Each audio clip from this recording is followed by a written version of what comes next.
અંકલેશ્વરમાં એક ચોંકાવનારી ઘટના સામે આવી છે, જેમાં 22 વર્ષીય દીપ મગનભાઈ પટેલે નર્મદા નદીમાં મોતની છલાંગ લગાવી આપઘાત કરી લીધો હતો. દીપનો મૃતદેહ વિકૃત હાલતમાં મળી આવ્યો હતો.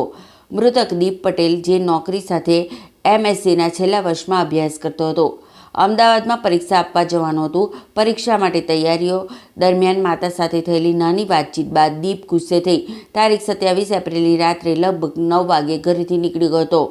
બીજા દિવસે બપોરે લગભગ 1 વાગે દીપ પરિવારને મેસેજ કરીને જાણ કરી કે તેનો મોબાઈલ અને બાઇક તપોવન આશ્રમના કિનારે મૂકેલ છે. ત્યારબાદ પરિવારજનો દ્વારા તાત્કાલિક શોધખોળ હાથ ધરવામાં આવી હતી. સ્થળ પરથી મોબાઈલ અને બાઇક મળી આવ્યા હતા, પરંતુ દીપનો કોઈ પત્તો ન મળ્યો હતો. ગુમ થયેલા દીપની શોધખોળ દરમિયાન આજે જૂના બોરભાટા બેટ ગામના સ્મશાન નજીકના કિનારે એક ડીકમ્પોઝ થયેલ મૃતદેહ જોવા મળ્યો હતો. સ્થાનિકોએ આ અંગે સામાજિક કાર્યકર ધર્મેશ સોલંકીનો સંપર્ક કર્યો હતો. ધર્મેશ સોલંકી અને તેમની ટીમ સ્થળ પર પહોંચી મૃતદેહની ઓળખ અંગે તપાસ કરી અને તરત જ અંકલેશ્વર A ડિવિઝન પોલીસને જાણ કરવામાં આવી હતી.